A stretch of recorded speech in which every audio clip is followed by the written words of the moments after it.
siya, attractive siya. Pero ang atong lawas, kumauni siya ang pinaka-importante nga butang. Gihugaw-hugawan lang. Di ba? Amen. Ipatay siya pinaagi sa bisyo. Kahilayan. Amen? Tuo bataan ang nagsige na tuog. Eh, kita tanan ba? Naka-experience man ta? Ikaw sa experience mo sa una sige kang inom-inom. Wala ayaw yun. Ha? Usay mo paminaw sa imong lawas, di ba? Wala ayaw yun. Pasalamati ang Ginoo, huwag ka mamatay na itong panahon na. Daghang kaaway. Kaya namatay pa ka itong panahon na, manubag ka. Manubag ka sa Diyos sa pag-abuso nimo sa iyang balay. Okay. Amen? Amen. Balay sa Ginoo man eh. Di ba? Unya atong butangan siya o makahilo ang mga butang. Gibutangan na ito basura. Imong balay na itaig. Di ka maglagot?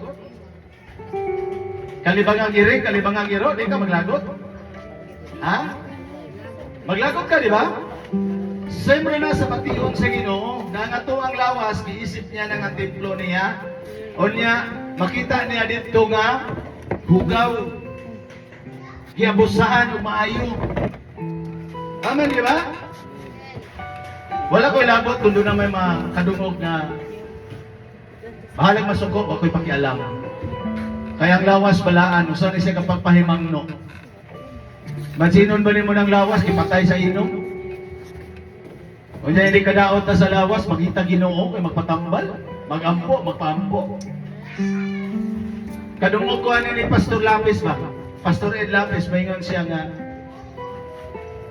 ingon siya sa Bisaya pa nga, unsa man ay pagtanaw nimo sa Ginoo? Pagluyan. Ha? Unsa ray kuno pagtanaw nimo sa Ginoo? Naulas Ginoo. Kaya sa maayo paglawas, kaya busahan ang lawas, pagkadaot na sa lawas, nangita ng Diyos. Lahi na. Ha? Kana ba, kanang alinis seksyon. Pantaye, umayog yun. Kay kining lawas, sultihan ta ka. Dili ni para sa kalawayan. Kining lawas na to, para ni sa kahimayangan sa Ginoo. Kay miingon siya niya, oh, we are the property of God. So kung maingon ang property ta sa Ginoo na to, ibalik ang ato ang lawas, pagimaya sa iyang ngalan. Dili sa bisan unsang butang. Kadaghanan sa mga tao ron, wa man gialagad nila ilang lawas sa Ginoo. Tuwa man sa demonyo nila gialagad ang ilang kaugalingon. Amen. Nya mo ingon na kaila Ginoo. Amen. Hello. Di ba tinuod? Amen. Dali, matod pa na ko. Dali lang lagi kayo ang paglito ko Ginoo. Pero lahi yung tanawag yun, nga ang tawo nga naglito ko kanunay Ginoo, kumustaha ang panglawas o pagkinabuhi kadadlaw. Kung lang iyang pagkabuhi, pagkinabuhi, ni faith ba siya sa iyahang pagsampit o pag-ila sa Ginoo? Kaya ang tanan nga nakaila sa Ginoo, ang iyahang panglawas kada adlaw, pagkinabuhi kada adlaw, mo reflect na dito sa iyahang isulti. Amen.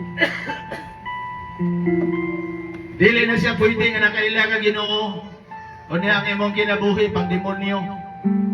Dili na siya pwede igsoon. Usa na siya kada kong ilan o pakak sa kinabuhi sa tao. Amen. Amen. Pag ila Ginoo, o niya moingon dayon lagi nga og mamatay malangit, asa pangitaan langit. Langit sa itlog tingali. Lagit-lagit siya. At tinuod niya siya, real talk ko siya igsoon. Mao na labing kamatuoran na kung sakit pag ini siya paminaon, lupi kay ikastigo ni mo ani para lang ni siya nga makaton ka. Dili ni atong lawas. Bala ang dugo ni Jesus gipalit ani, gibayad ani. Unya gamiton ra nato pagimaya si Hawa. Imagine ba na makailaw Ginoo niya tuwa sa diskuhan kanunay? Imagine ba nimo nang ito Ginoo niya ang mga buhat dili gid nagahimaya sa Ginoo? Hello. Pero abi nimo mo ni siya paminawa. Ang Ginoo bisan pag-property niya ang tao according sa word, di ba? Tanang tao property niya, gibalaan ang gibayran niya ang tanang tao. Pero ang Ginoo wagin mo ingon nga oy gibayran tara ka lagari ko. Wagin mo ingon ang Ginoo. Nga no, gitagaan niya og space ang tao, gitagaan niya og sa mana kagawasan na ay gap nga ang tao mamili accordingly sa ilahang mentalidad.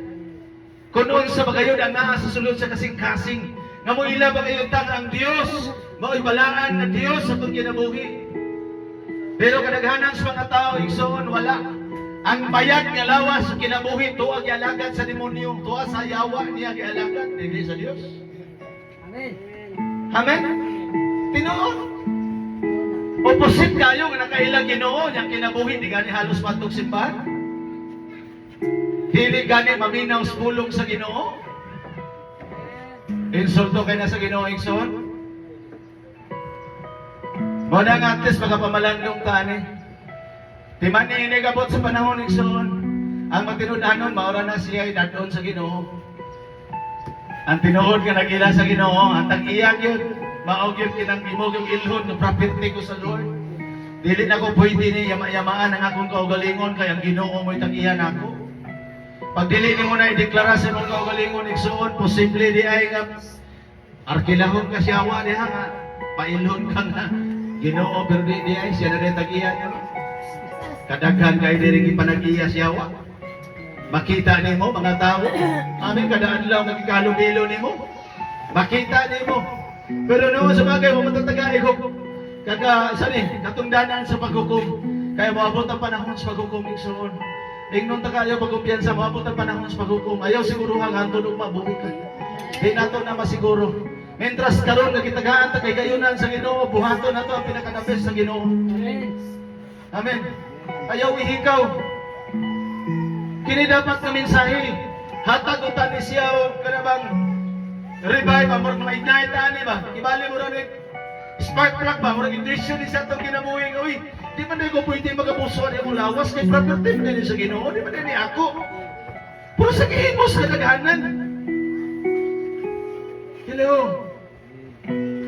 O sa gihimos kadaghanan ang lawas kihiluan, templo sa Dios kihiluan.